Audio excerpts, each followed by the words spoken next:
So tell me a little bit about, because I see that like you're in quite a big company. So what's your role inside the podcast of it all? I am the co-host. We use Podcast Israel. They have a professional podcast producer as the other co-host. We position this as a public service. It's not about us. It's not about my opinions. I am forbidden from arguing with my guests. We have a guest every episode, an expert from the field, and we ask them to show us a piece of the elephant. And there's a lot of editing involved because we record the guest, we replay the guest, and then my co-host is on the second time, and we insert commentary to try and break it up so that it sounds like 3.5 or 4 voices in the recording rather than just 2, or worse, 1. You ask a question and the guest drones on for 30 minutes. It's a monologue. So we break it up that way. That's what we do. It's a public service, a different guest every 2 weeks. Okay. Awesome. That's super interesting. So you post-production add a second host in? Why is that? Why doesn't he just join you at the start? It doesn't join me at the start, mostly because we don't know what we're going to say at the start. We want to get... The podcast is about the guest. It's we want the guest to show us a piece of the elephant. And... What does that mean? But, I mean, we do industrial cybersecurity. So think keeping the hackers out of power plants, keeping the lights on, keeping trains from colliding on the tracks because of sabotage. And it varies. Episodes vary from very technical to not technical at all. And when we get a recording, often we'll go through and... Bluntly, it's not easy to insert the commentary. Some constraints, because it's a public service, because it's not about our opinions, we must find a way to amplify what the guest has said. So if the guest has used an acronym that they haven't defined, or mentioned a standard that they haven't introduced, or something, if they say something, we have an opportunity to add a little value by saying, the guest just mentioned such and so. For anyone who's not familiar with blah, blah, blah, off we go.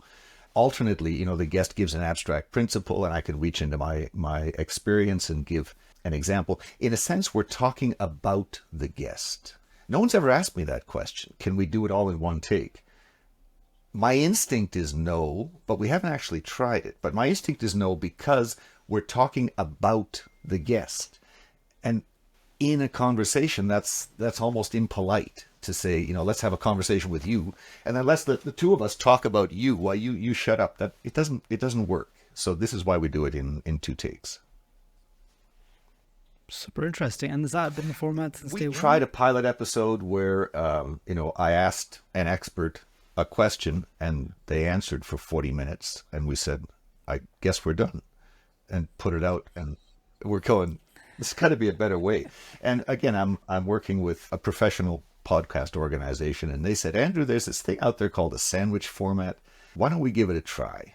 So we did, and it's worked for us. I get feedback, the roles are, the guest is the guru that, we're picking their brain. My role initially is to ask the guest sort of a dialogue of questions. And if I hear something interesting, go down a tangent with the guest. And it's a guest-friendly process. If I take the guest into an area that works, we keep it. If I take them down a rat hole, we back it out. We go back to the script. But my role is to draw the knowledge out of the guest. And then I've got a different role. The professional podcaster, his role is sort of the voice of the common man. He does a bunch of stuff on the IT security side. So he's got sort of the IT perspective. And, he's not technical. He's not a programmer. So he can ask sort of questions that he expects the audience to ask. And I can then try to interpret what the guest has said and amplify it and explain it. Try and add some value. We try to add value any way we can. That's sort of the format. It is a little unusual. There is more work involved. You don't just record and, cut out a couple of parts that didn't work and push it out. We've got to cut things together. So, I regret how much effort it is, but it seems to be well received. I've had people, come up to me at trade shows or whatever and say, Andrew, love the podcast. I especially love your co-host, because he always asks the questions I was going to ask. Okay. Yes, I'm indeed. sure you love that. So what inspired you guys to start the podcast in the first place? You keep saying it's a public service. What do you mean by that, and what made you guys start it? The concept of the public service wasn't necessarily why we started it. Bluntly, we started it because we stumbled into the podcast producers, and they said, "Hey, why don't you do a podcast?" And we said, "Oh, there was sort of one." Partly, when we started, there was one sort of semi-established podcast in the field, and this person an individual had been doing podcasts on and off for 10 years, and sometimes it was off, and you'd be a whole year without an episode, and sometimes it was on. We thought, there's probably an opportunity here. If we did this, how would we be different from this? And that podcast was all about, in a sense, all about the person. Yes, he had guests on, but he argued with the guest. It was all about that person's opinion, in my read. So we said, let's do something different. Let's bring in people and explore what they're experts at and position it as this is a field that, bluntly, operational security, the power plants, whatever, OT security it's called, operational technology, is a niche within IT security, which is a niche within IT. It's a niche within a niche. It's hard to find useful information. So we thought, here's an opportunity. But bluntly, we're investing Waterfall's time and money in this effort. What do we get out of it? Well, if we're going to bring in experts, position this as a public service, then what we're going to get is awareness. We're going to get some reputation.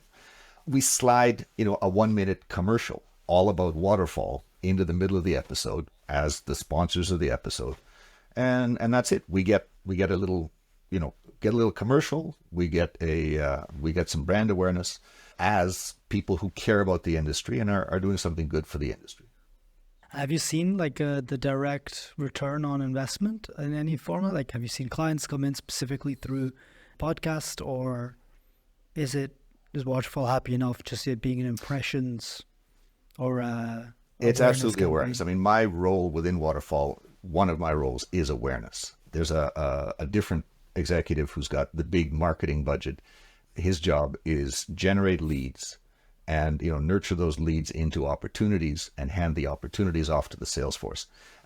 I define awareness. What is awareness? How's that different from lead gen? I define awareness as all of those activities where you cannot measure who you're reaching. If I put an article, an online magazine, half the time I can't tell who's read the article. I've written 3 books on the topic. I put them up on Amazon. They sell. Amazon doesn't tell me who they sold to. And the podcast is like that. Some podcast platforms, not very many of them, you have to log in. The platform knows who you are, and presumably you might be able to pay the platform to tell you who's listening. We're on all of the platforms, and as you probably know, it's very hard to pay anybody to find out who's listening. You don't get leads out of this. If you get sales out of this, it's because someone went to your website and because they heard about you, we got the 1-minute commercials and said, this is interesting, press the button, have a salesperson contact me. And, you're looking at this, the statistics. We don't train our people systematically to try and track down, did you come in from the podcast? We use the tools that are available, and the tools show that kind of opportunity as coming from an organic search on the website. And so we chalk it up to awareness. This person must have run into us at a conference, listened to the podcast or something, learned about Waterfall, come to the Waterfall website, and it shows up as, a direct hit on the Waterfall website. That's all we can count. I don't know how much of that is podcast, how much of it's events. We do a lot of events, face-to-face events. Mm. So GH Marketing, we're a podcast agency, right? We specialize in solving exactly that problem. I think you're 100% right. And I don't know of any podcast platforms which will give you the data on who's listening. And the most we've ever seen is in Spotify. You can see demographic in terms of gender, age, location. That's as far as you can go.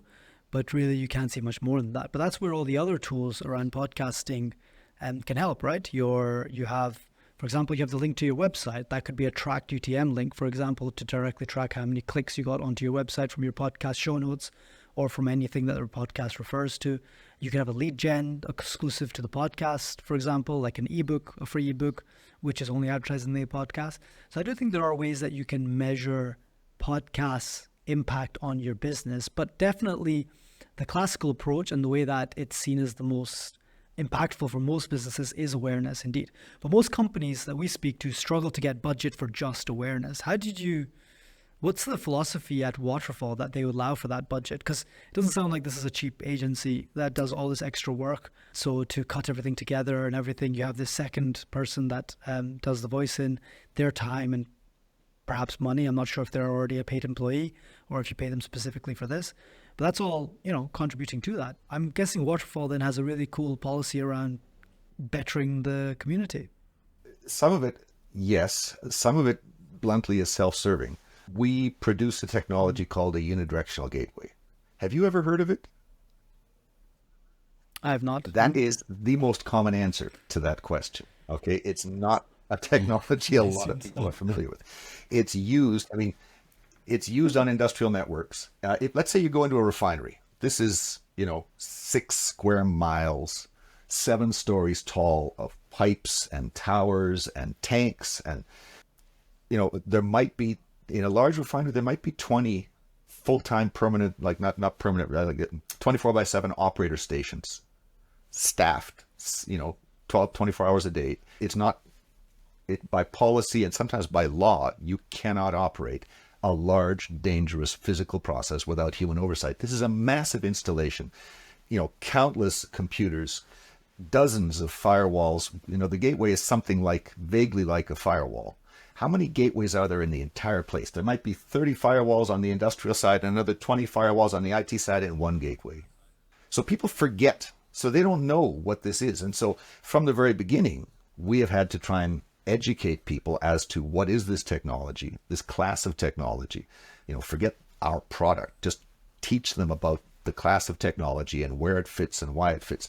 And so from the very beginning, Waterfall has had a sort of an educational component to the marketing program. I've been doing it for the last 10 years. And it's because we have to. And so, no, this is sort of a natural extension of that.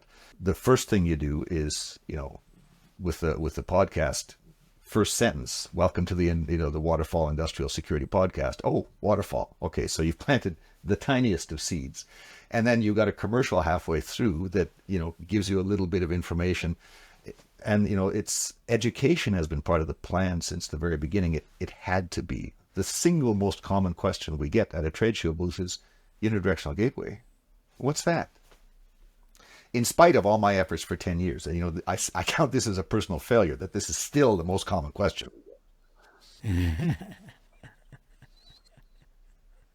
Interesting.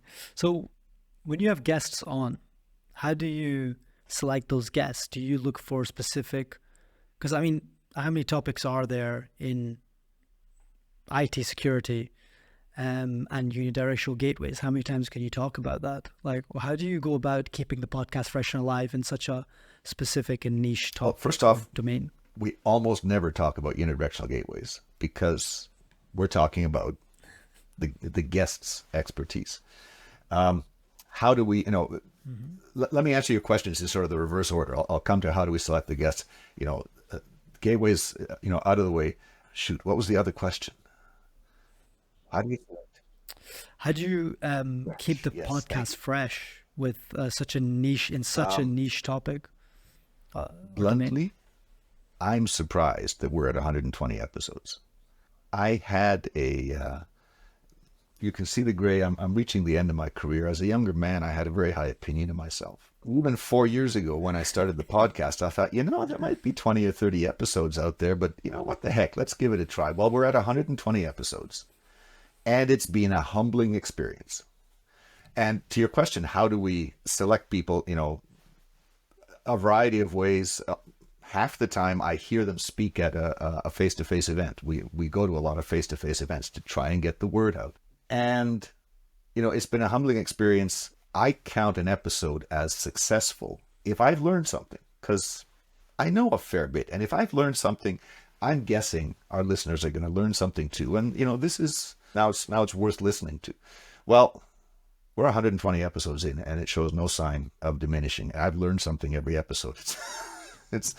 Yeah, well, I might have known something, but it's a very big elephant. And one thing I've learned is that the field it's huge, and it's because you need so much knowledge to execute in this field. If you're going to design a cybersecurity system for, a high-speed passenger rail switching system, where the worst case consequence of cyber sabotage is a mass casualty event, high-speed passenger trains collide. Well, how are you going to design that security system? Are you going to say, patch everything? Well, how do you know that the new software version isn't going to cause a malfunction that's going to kill someone? Oh, well, what is there actually to patch? Well, you'd have to talk to the engineers who've deployed the automation. Sometimes there's different engineering groups, one for the electrical system, a different one for the switching system. Oh, so what kind of, what is the worst that can happen? Is it possible for trains to collide? Well, you would need to look at what kind of electromechanical safety systems have been put in place. Well, that's a different group of engineers. Eventually, you also need to understand the threat environment, cybersecurity. There is so much you have to know in order to execute in Rails. And it's a different bunch of stuff you have to know. Some of it's the same, but a lot of it's different in power plants, in refineries. And so I've concluded that I don't believe it's possible anymore. I don't believe that one person can do the whole job. One person can sort of lead the charge, but it has to be a team effort, because there's just such a breadth of knowledge that's needed, which means I have a nearly infinite number of podcast topics here. So you're saying these systems are so complex that you have so many specialties in between that you can always pull out some new topic to go further down on. I'm sure also, technology is... If I may, it's not so much that they're complex. They are complex, yes, but, SAP is complex.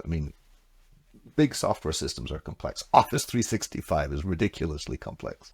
It's not so much the complexity, it is the breadth of knowledge. A textbook example. In the OT space, a very recent initiative is looking at electromechanical protection as well as cybersecurity. The classic example is in let's say a old school coal-fired power plant. Coal is pulverized, dust is blown into a furnace, it ignites almost instantly, is consumed in less than a second, turned to heat, and of course, carbon dioxide and water. The heat heats a 5-story boiler. The steam out of the boiler drives a steam turbine, which drives the generator, which produces electricity. Okay.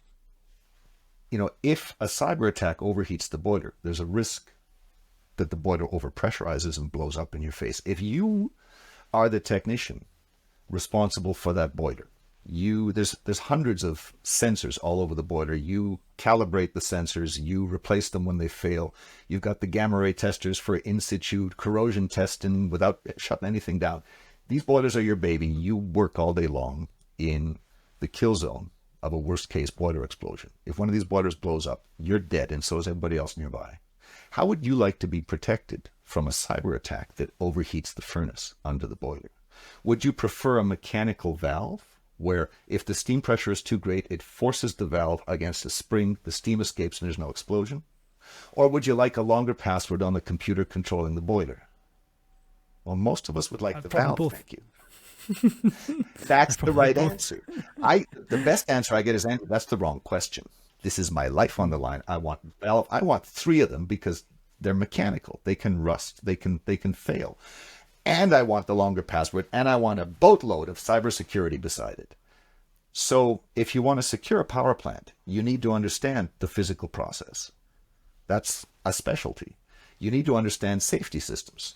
The overpressure valve is just one of many electromechanical safety systems. You need to understand the automation, because you got to understand what you're protecting. You need to understand the threat. You need to understand, the cybersecurity. These are all separate specialties, and they're different specialties in a refinery. Not all different, but enough that it's not that it's complexity, it's just the breadth that's involved is just staggering. 100%. And so what you're saying is for your podcast, you could have, with the genre that you've selected, have a broad range of those expertises on, because they all contribute to the overall safety. It doesn't even have to be just cybersecurity, but it could be all the different ways in which infiltration could occur. Absolutely. And, we focus on it, cybersecurity, we focus on, we call it industrial security. We focus on cyber threats to physical operations. But that's more than sort of classic cybersecurity. There's also, we've done episodes on saying, well, precisely as you said, your cybersecurity program really is only as strong as your physical security program. If any fool can walk in there and plug things in, we're in trouble. And so we've talked about in regulations in North America, in the power grid, it's NERC, critical infrastructure protection regulations. And they have a whole section on what you have to do for physical security. And we said that's relevant. And so we've done everything from the deep technical of how you do crypto in an environment where you don't have access to the certificate authorities, the deep technical to boards of directors. Do they talk about cybersecurity? What do they talk about? They don't talk about the deep encryption problems. We've talked to marketing people saying, how do you sell to this? There's a lot of faces of the elephant. You keep referring to this elephant as a saying. Can you explain the elephant theory, or like what you mean by the elephant? Oh, it's the old parable. Three blind men come up to the elephant. One of them grabs the tail and, is asked to describe what's an elephant. He says, well, it's like a very long rope. And the other one's grabbed the tusks and says, is asked to describe what is an elephant and said, well, it's really sharp, big and sharp. And the other one is up against the side of it, and is feeling the side and goes, it's like a wall. It's like a living wall. Yeah, well, each of us, we ask guests to come in and go deep on what they do every day, whatever they're an expert on. Give us some examples, give us some lessons learned. And, if we bring in a board member, they're going to have a different thing they go deep on than if we, bring in the physical security team. I like what you said earlier about what's a successful episode. So we had a past guest on, Tom Hickey, who said that for him, a successful episode is when the guest said, hey, I really enjoyed that. I like that it's for you, the successful episode was, I learned something. Because I'm an expert in the field, so if I've learned something, that there was definitely valuable stuff to be learned. And also, by the way, if you've done 120 episodes and you're still learning stuff, just doing 120 episodes would make you an expert even if you started from scratch, first of all. Because you've had 120 hours, approximately, of conversation around that specific topic with highly knowledgeable people. You get to ask them anything you want, and their job in that 1 hour is to explain it the best way possible.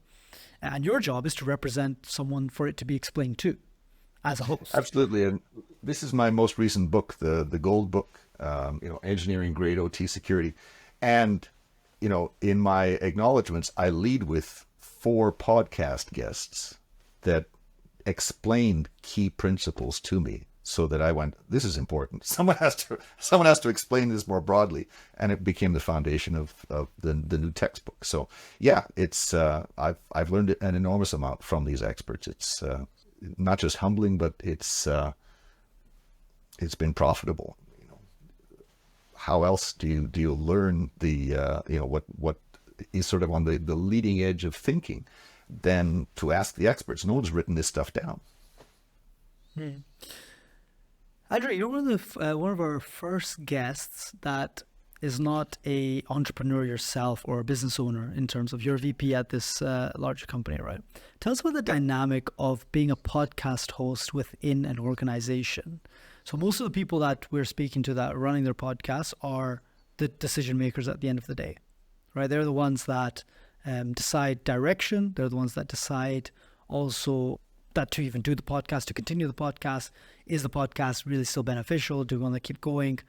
Most people we talk to are 100 to 200 episodes plus. because they're the ones that are diehard podcast stories that we want to hear about.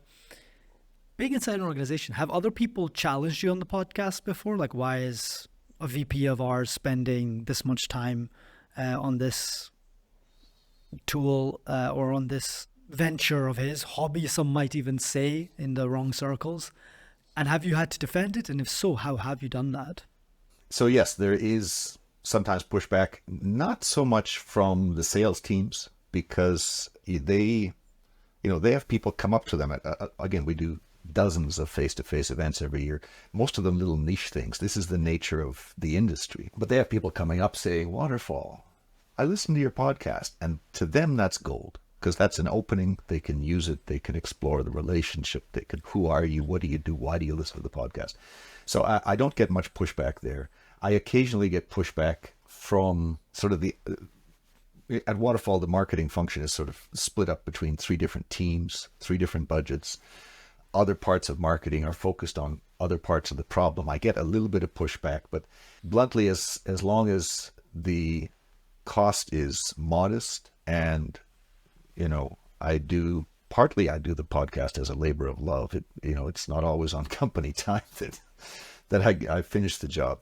It's worked. In terms of budget, the budget is modest. Most of the budget is my time. And again, when you've got an executive like me who's putting in 12 hours a day, 6 days a week or 5.5 days a week, if I want to keep going with the podcast, the company says, sure, you do that. It also helps enormously that the CEO believes in the podcast, believes in the whole function. I mean, why am I, it's not just me. I've got a small team at Waterfall. Why does this whole team exist? In part, it's because the CEO recognizes that our single biggest obstacle for sales is getting the word out, is educating experts in both owners and operators and in the service industry that serves the owners and operators as to why you need this kind of technology. And so because education of the marketplace, creation of the marketplace is so important, I don't get that much pushback when you have the top executive backing. And do you have how are you showing successful progress in that mission internally? Are there certain KPIs that you're reporting on? Or is it, again, just the anecdotes from the sales team is enough for everyone to say that this is successfully being achieved? Because it's kind of vague, right? It's absolutely vague. The key KPI that we have is number of downloads of each episode, and it ranges between 3,000 and 3,500 per episode. Which, considering the size of the industry, I'd like it to be bigger than that, but not everybody listens to podcasts. So that's, that metric has sort of crept up over the years and then stabilized. Took a long time. And the rest of it is mostly anecdotal. Again, when you can look at the numbers and say, we're getting 3,000 impressions each episode, well, that's more than most of our LinkedIn posts get. That's more than more downloads than most of our ebooks get. It works. Now, if you're getting started, it took a while to get up there. For anyone who's considering something like this, we started out with a couple of 100 downloads after 5 or 8 episodes, and we're going, is this working? We had what's the right word? A negative learning. We learned what not to do. What was that? Share some of those, please. Yeah. Said, well, in electronic marketing, you have the concept of remarketing, which is someone's visited your website, the technology's dropped a cookie onto their browser, and now you can tell, in a sense, that they visited your website. You can kind of vaguely tell a little bit about who they are. And then if, you can instruct Google or these other platforms to show your ad to people who have come to your website already. Now, you have to, you pick and choose a little bit. It's a little freaky to go to Facebook and see an ad. This is your personal life. You don't want to mix your personal websites with your professional. But we did that. And we said, these are display ads. You pay for the number of exposures, not the number of clicks. Even if it was the number of clicks, I forget. But we suffered click fraud. the number of downloads shot from 300 to 40,000 per episode. 40,000 downloads. Wow, that's one heck of an effective marketing campaign. And then we dug into it, and no, the bad guys put up a bogus website full of ads, nothing but ads. And, Google is paying them to show ads. And then they have robots or people sometimes, low-paid people, to click on the ads. They visit your website so that they get the cookie, and now they click on the ads and they get a penny per click. Well, it adds up. 40,000 downloads? No, it wasn't 40,000 downloads. It was garbage. So we became very suspicious of that remarketing concept. You have to do it very carefully. Once we got rid of that, we got back to, 1,000 downloads per episode and sort of the slow slope up towards the plateau, which for us is 3,000, 3,500. And what would you say has led to your growth? Has it been just consistency, or have you applied learnings and principles from perhaps... A lot of the times we say the only way you can improve your podcast is, one way is speak to your listeners, right? You want to go out, like you said, you attend a lot of physical events. That's a great way to speak to people listening to the show. Oh, so why do you listen to my show? What did you get out of it? What would you think I could do more of? Which guest was your favorite? Which question was your favorite? Et cetera, et cetera. So that's usually one way to gather intel and continuously improve. The other one is just follow the numbers, right? If you're doing the correct style of tracking, if you're looking at the right metrics, and if you have something to optimize for. What would you say has been your... by the way, the third one is a lot of people just say, hey, look, consistency, and we got here and we didn't really change much, but we just kept trying to put out good content. What has been the key driver to your success so far? Consistency is important. The podcast folks we use crack the whip. They want an episode to go out every 2 weeks religiously. The quality has to be there. This is the producer's job. Sometimes we'll get into an episode and he'll say, Andrew, this is not working. This is not a good episode. We've had to scrap a couple of episodes. Really? Before they hit the airwaves. And yeah, feedback is important, but the feedback we get is that we seem to be on the right track. This seems to be resonating. And bluntly, when you're basing sort of impressions of the marketplace on, face-to-face feedback, it's hard to be consistent about that.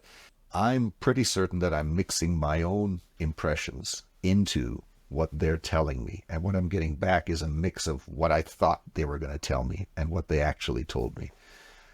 So I don't know how much of this is accurate, but in the 4 years since we started, there are now a half dozen credible, regular podcasts out there in the space, and dozens of others that have sort of an episode or two on this topic and then move off to something else because it's sort of peripheral to what they do. There might be a podcast on producing electric power that has an episode on cybersecurity, that kind of thing. But the feedback that those half dozen, we seem to be, that's not true. There's two of them. There's, us and one other that has just paused for financial reasons or something, that are sort of using this approach. There's a couple of them out there that are, in a sense, about the host, about their opinions, about their perspective. And there's another 2 or 3 out there that are sort of about the company, and they're sort of self-promotional from the beginning. And I have to wonder, if you've got a small company and you're doing bits about your technology and where your technology fits and how fancy your technology is, and why you're not going to use the competitors. When you drone on about this, you're eventually going to start repeating yourself, is my sense. And why would anybody listen to this on a regular basis? You might listen to 1 or 2 episodes and then say, well, that's to this. I mean, if you're, I don't know, Cisco, and you've got 10,000 products, you might be able to pull that off. But, I have to wonder who's going to listen to sort of something that's all about me corporately, or something that's all about me personally as a commentator in the space, criticizing what everyone else is doing. My first book isn't even up here. My first book criticized. The title was SCADA Security, What's Broken and How to Fix It. I criticized. And nobody likes a critic. I got I got some serious criticism back for the criticism I leveled against the space. And I changed. I said, if we're going to educate the marketplace, I can't go out there pointing fingers saying you're doing it wrong. That's, what do people do when you say you're doing it wrong? Do they say, oh, thank you for showing me the light? Do they walk to the light? No. They get their shovels out and they start digging deeper. And so to me, it's easy to be a critic. It's much harder to propose a solution that someone else can criticize. So that's what I've tried to do professionally the last 10 years in this role at Waterfall. And that's, what I've tried to stay away from in terms of the 2/3 of the space being corporately self-promotional or personally critical and, by criticizing everybody else, personally self-promotion. No, I like the philosophy. I like how you've got this thing about, as you mentioned earlier as well, you're not there to offer your opinions, right? It's really about the guest. And I think that's probably why a lot of guests come on your show as well, right? So people, and why probably a lot of people listen, because there's not much worse than a guest, than a host, there's not much worse than a host that does all the talking and doesn't let the guest finish. Sometimes you actually want to hear from your host as well, especially if after a long time you've become, that's become someone you trust, right? I don't know, guess you've met people that have listened to the show that probably know you and are a lot more comfortable with you than you are with them, simply because they've heard 120 hours of your voice, and you've never met this person before in your life. And it's a very one-sided relationship where they really feel like they know who Andrew is and whatnot.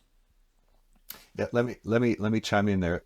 The other thing that we haven't talked about, but it's worth inserting at about this point, when we're talking about who our guests are, is a large fraction. We're talking more than half of the guests are vendors.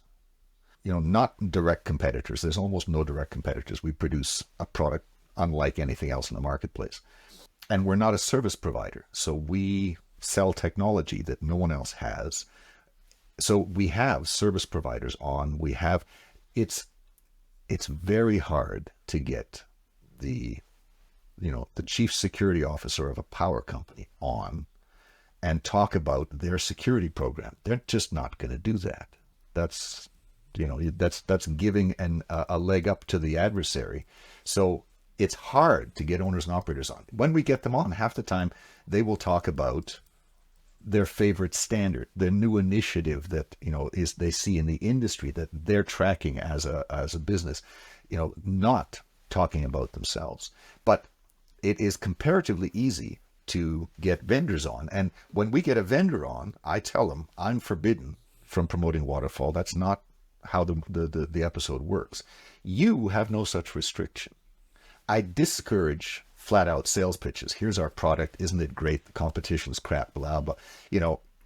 I discourage flat out sales pitches, but the feedback I get from this market that is a niche within a niche, the feedback that I get is people actually like a little bit of a soft sell when the vendors are on, because how else are they going to find out what's available in the marketplace? It's a tiny marketplace. It's hard to get the word out into this marketplace. And so I've had people say, I love your show. I had people say, I said, great. What do you like about it? I really loved your episode with, I think it was Verve Industrial. I said, great. Why? What was unique about that episode? They said, before that episode, I had no idea that this class of solution existed. I called up Verve. I'm a customer now. I said, good. Works for them. It's working for us awareness wise, but people appreciate. So my point is that if your listeners are seeing elements of this approach that in their market make some sense to them, be aware that most of my guests are vendors, and it's not hard to coach these people. I mean, these people they know 9 times out of 10. There is 1 time out of 10 where it doesn't work. But 9 times out of 10, you go to these tiny OT security shows. Half the time, you can buy a speaking slot. The other half the time, you have to win a speaking slot. It's a competitive process. And so they know how to deliver a useful message without coming across as a sales pitch. And this is part of why I like, I go to the shows, I listen to people, and I say, that was interesting. Come on the show.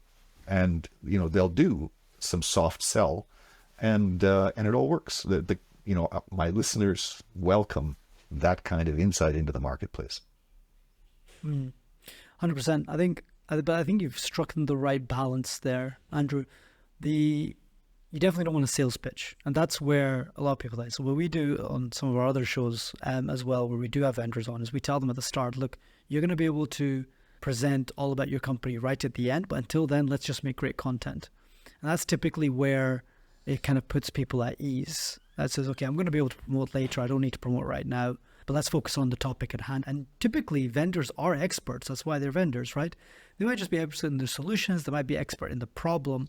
I'm sure in your field, they're experts on a specific technology, and they're probably the best ones to be able to break down that technology for sure. Albeit some of them might struggle to break it down without saying, and that's why we're the solution, and that's why we're going to be able to help people, etc. But 1 out of 10, yeah. Definitely, yeah. But definitely there'll be experts in the problem. Hopefully, if they're a successful company, and also they'll have some technology or some solution, which I'm sure a lot of people would benefit from understanding more about, especially in the way that you've described the industry that you're in. So I think that's super cool. Andrew, what would be your suggestion for people starting out a podcast in a niche of a niche? What should people consider when they're getting it started, and how would you motivate them to get the most out of their podcast? Well, I would say that having been at this for 4 years and having seen other podcasts and seen, I never did podcasts before this. Now I listen to podcasts. You asked an interesting question. I'm going to come to your question in a moment, niche within a niche. But the first step is to find out, really to engage with someone like yourself, someone like Podcast Israel, someone who understands podcasts, and say, what makes sense for me in my market, because every market is different. What I'm doing here in this niche within a niche, industrial cybersecurity, might not be what you need to do if you are an influencer promoting music. It's a completely different animal. In terms of advice for the niche within a niche, I think I've given the main advice. I haven't seen the numbers, but I struggle to believe that, someone who comes on once a week, sometimes once every 2 weeks, and, boasts about their company, criticizes hither and yon. It's basically a 45-minute rant. Who's going to listen to that? I know I wouldn't. It's once you've heard the guy's opinion 4 times, you can predict what he's going to say. So, I recommend the approach we've taken, which is try to add some value one way or another. There's different ways to add value. You can add value with a monologue by, I don't know, evaluating standards and saying, okay, you guys have heard of this. Let's take you through it today. I'd probably listen to that. Or find some way to add value that doesn't come across as self-promotional, doesn't come across as critical. Podcast to me is about awareness. You can't measure how many leads you get out of it. But to me, it's about awareness because that's my job at Waterfall. So how much of this is my perspective and how much of it is generally useful is something that I think you are in a better place to evaluate than I am. So, let me turn it around and ask you, if you had someone come on saying, I've seen Andrew's podcast, I've got the same niche within a niche, what should I do? What would your advice be? We interview hosts all the time here, Andrew. Some hosts can't help not being hosts and asking the questions. There you go.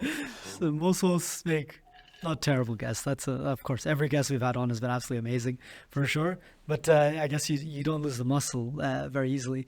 And I know that because I've been on shows as a guest as well. And I understand it's interesting to be on the other side of it. I think we actually do have a podcast in a niche of a niche, actually. So me and Guillaume, my co-founder for GHM Marketing, we got into podcasts by starting our own very niche podcast, which was Corporate Treasury 101, which is about corporate treasury, which is a niche in finance. And what we did, we saw the niche as an opportunity, first of all. An opportunity in multiple fronts. Depends why you start the podcast. Typically, you're going to have less competition because it's less. We manage podcasts in the fintech space, for example, and I'd argue a much better podcast than some of the other ones. But it's just such a competitive area that it really takes a lot to get a good podcast out there, or to do a well-performing podcast out there. So I think you're presented with an opportunity off the bat. Then also the audience that you cultivate, if you're looking for sponsors or if you're looking to do some sort of other form of monetization, you cultivate a very specialized audience in a niche. If not many people listening to IT, cybersecurity are not in the IT cybersecurity space. So your listeners are going to be very relevant, whereas again, entrepreneurship or fintech or some of the broader fields, you don't really know what industries people are coming from. Leadership, for example. The industries are much broader. So that presents us a very good opportunity as well. I think it comes to doubling down. What we say the best thing to do with any podcast is always have a great way to market your podcast with a social media channel attached to it. And that's always going to help you get in front of much of an audience as possible, but also cultivate a community.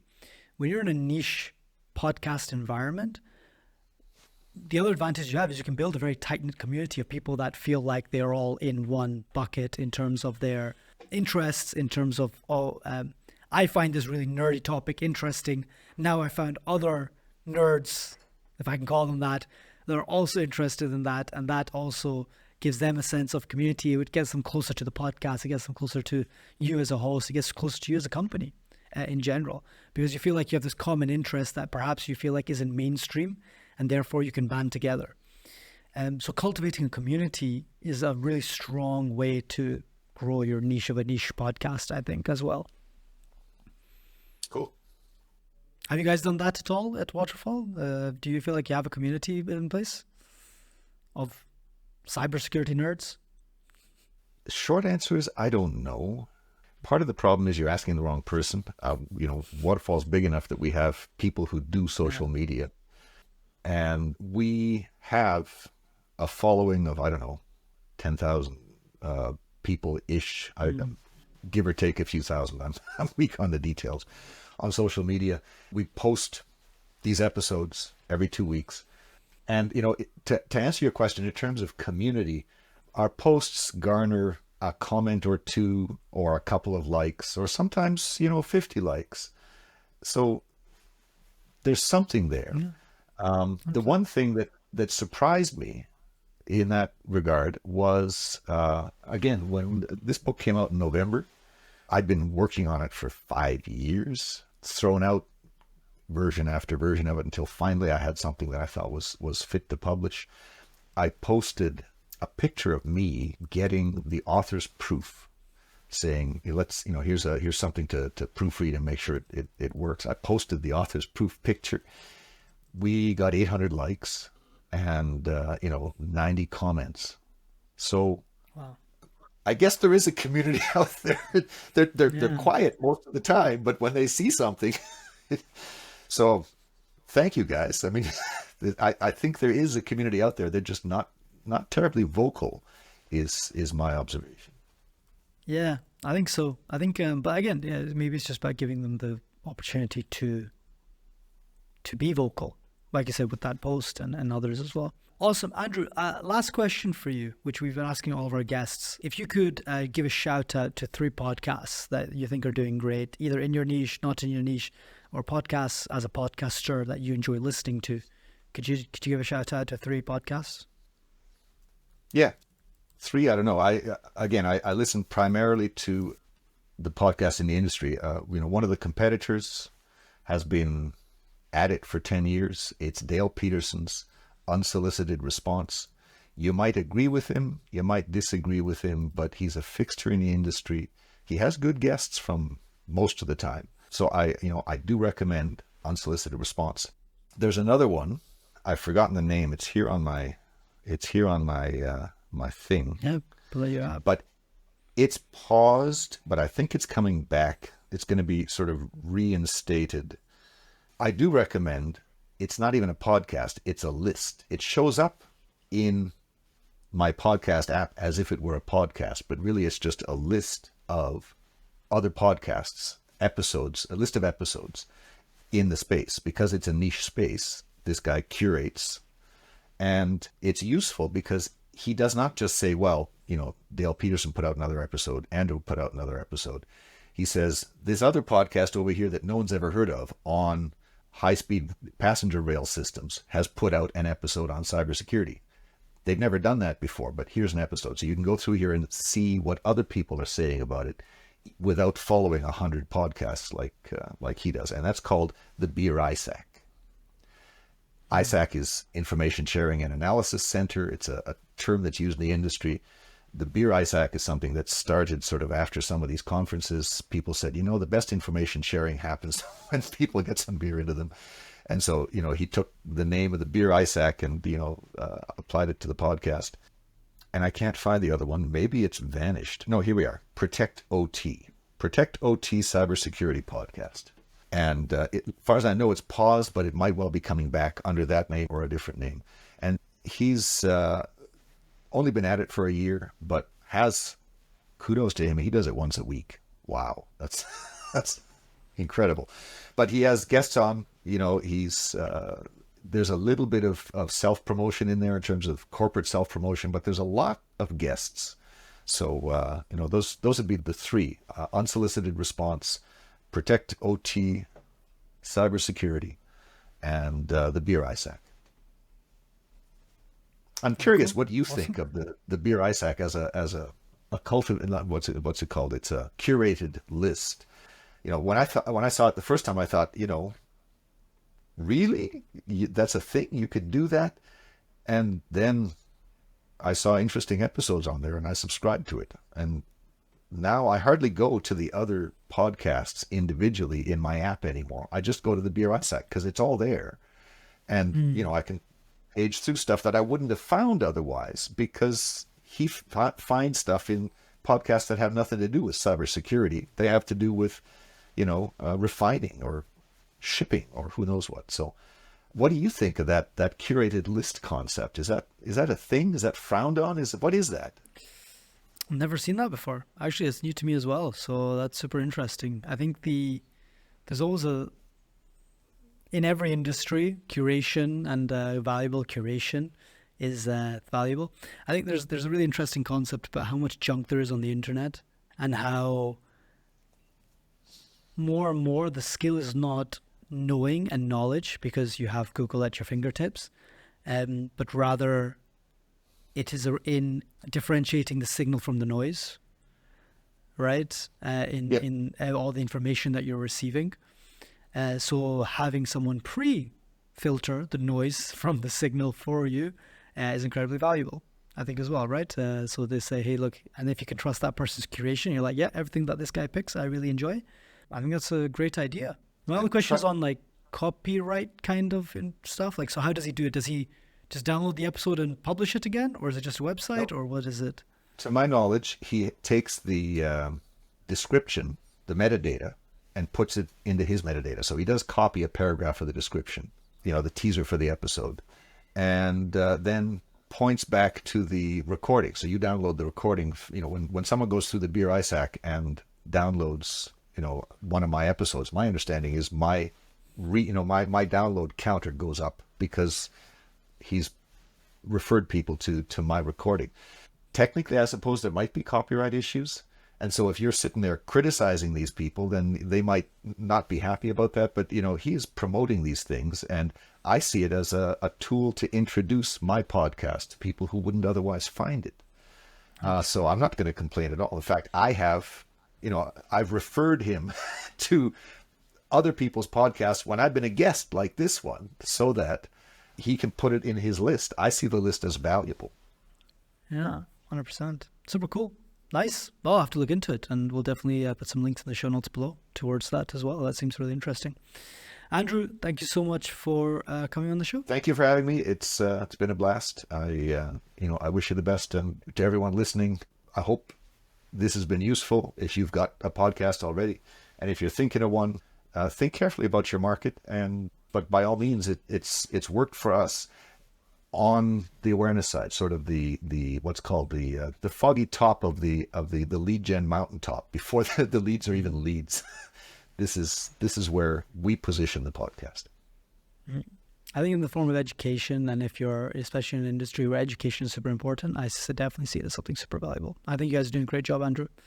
So thank you very much. Thank you for listening to the B2B Podcast Stories. We hope you enjoyed the show, and if you did, please don't forget to hit subscribe and check us out at ghamarketing.com. Have a great day.